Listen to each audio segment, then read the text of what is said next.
재판부가 구속영장 추가 발부에 대한 이유를 설명하자 박근혜 전 대통령이 처음으로 입을 열었습니다.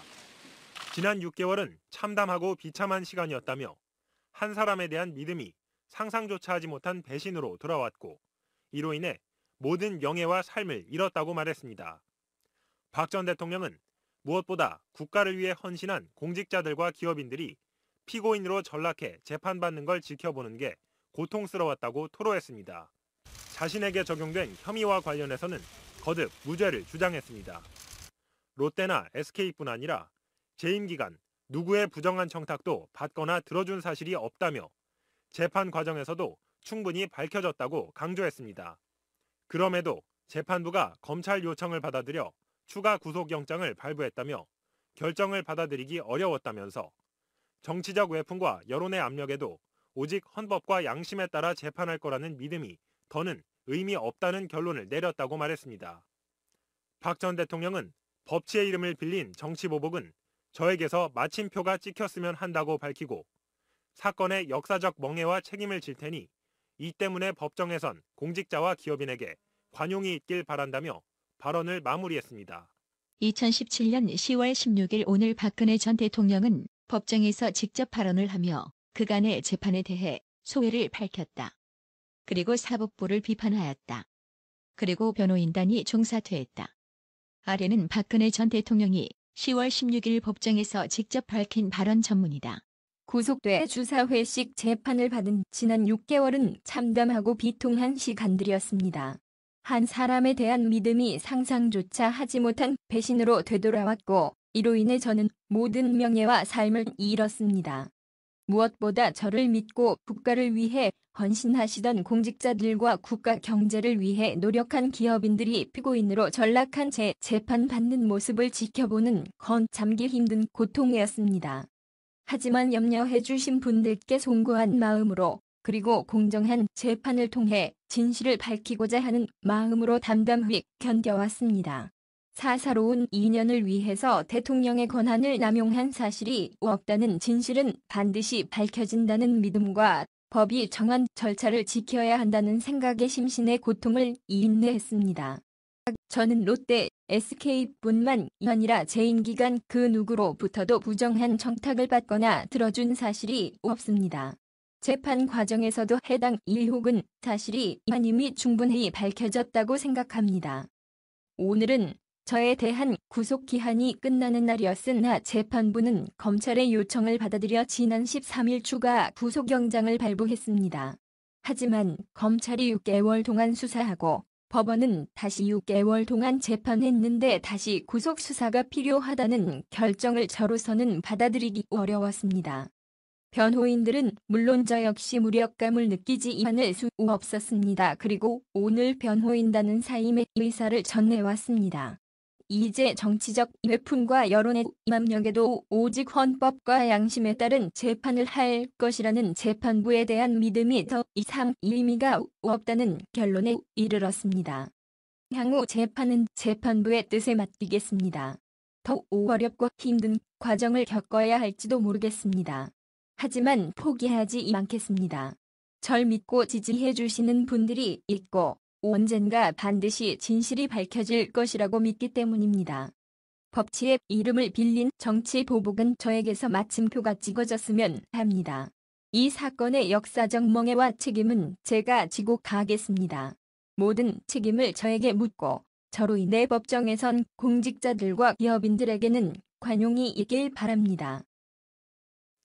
이런 가운데 유영하 변호사를 비롯한 박 전 대통령 변호인단 7명은 구속기간 연장에 항의해 전원 사임하기로 했다고 밝혔습니다. 2017년 10월 16일 오늘 유영하 변호사는 법정에서 발언을 하며 그간의 재판에 대해 소회를 밝혔다. 아래는 유영하 변호사가 10월 16일 법정에서 직접 밝힌 발언 전문이다. 변호인의 마지막 의견을 말씀드리겠습니다.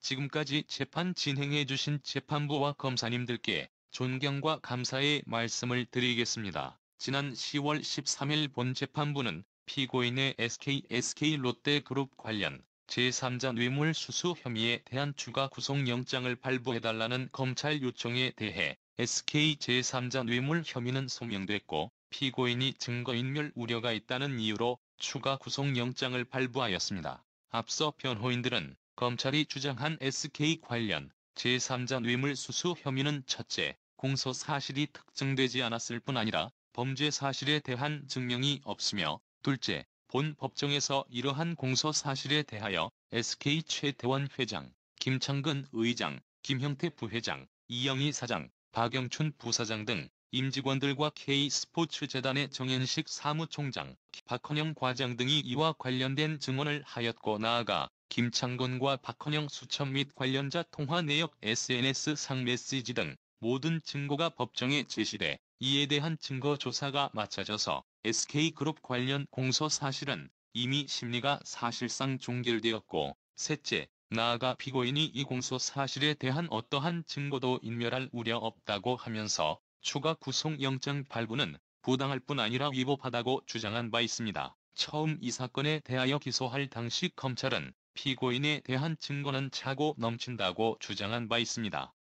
이러한 차고 넘치는 증거 중에서 재판부는 피고인이 SK 관련 증거 중 어떤 증거를 인멸할 우려가 있다고 판단하신 건지 피고인이 인멸할 증거는 어디에 있다고 판단했는지 되묻고 싶습니다.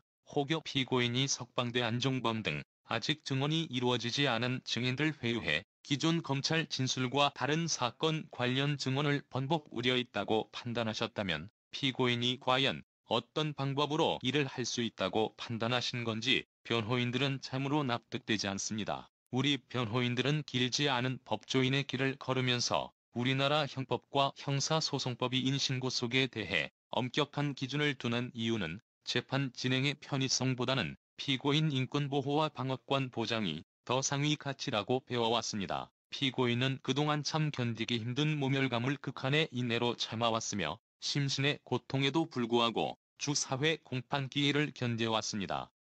본 변호인들도 혼신의 힘을 다해 유례 없이 방대한 본 사건의 기록을 다루어 왔습니다. 비록 변호인들 개인적 능력 한계 넘어서는 사건이지만 본 사건이 지니는 역사적 중요성과 소명의식에 변호인들은 본 재판에 성실히 임해왔다고 감히 자부하고 있습니다. 이는 실체적 진실에 다가가기 위해서였고 법과 양심에 따라 재판을 하려 하는 본 재판부를 무한히 신뢰했기 때문입니다. 하지만 형법과 형사소송법이 규정하고 있는 무죄 추정과 불구속 재판이란 형사법의 대원칙이 힘없이 무너지는 현실을 목도하면서 저희 변호인들은 더 이상 본 재판부에서 진행할 향후 재판 절차에 관여해야 할 어떤 당위성도 느끼지 못하였고 피고인을 위한 어떠한 변론도 무의미하다는 결론에 이르렀습니다. 이에 오늘 모두 사임하기로 결정하였습니다.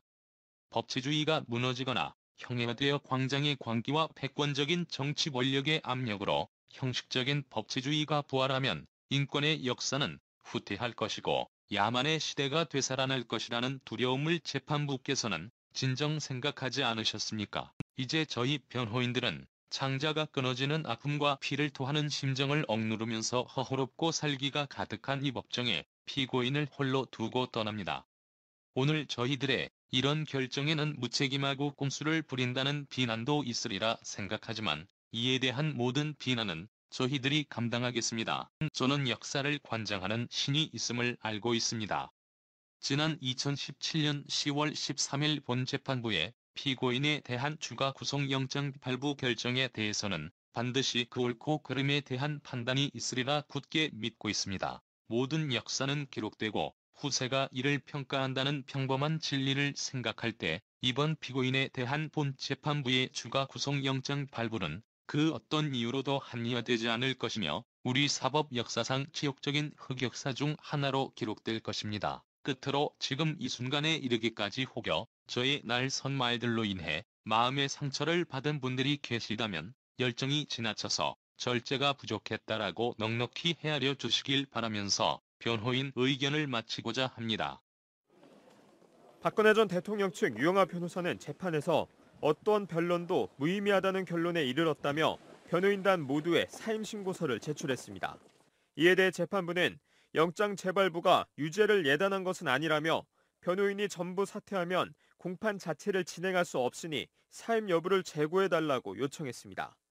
형사소송법상 법정형이 3년 이상의 징역이나 금고에 해당하는 범죄로 기소된 때에는 반드시 변호인이 있어야 합니다. 사선 변호인을 선임하지 않으면 법원은 직권으로 국선 변호인을 선정해야 합니다.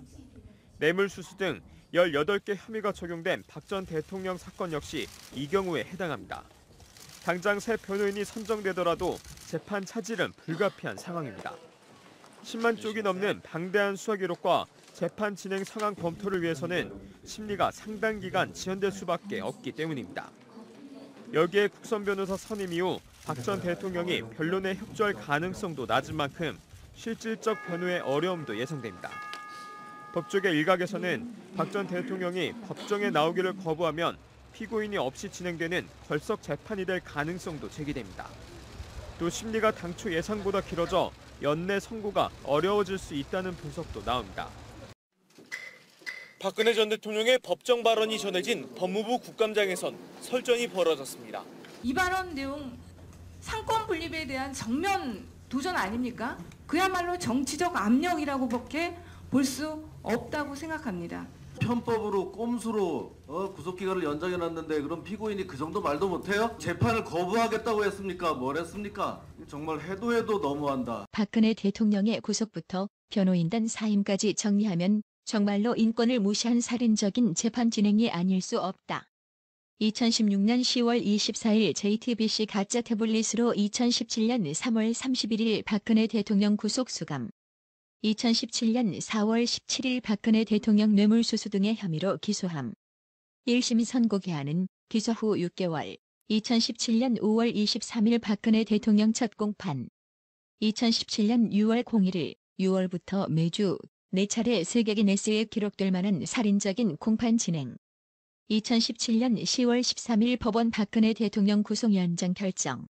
원래는 법원에서 발표해야 하지만 이례적으로 재판 후 별도로 발표함. 2017년 10월 16일 구속 연장 발표 후 재판에서 박근혜 대통령 변호인단 전원 사임 발표 정당한 재판이 이루어질 수 없다고 보고 변호가 무의미하다고 느낌.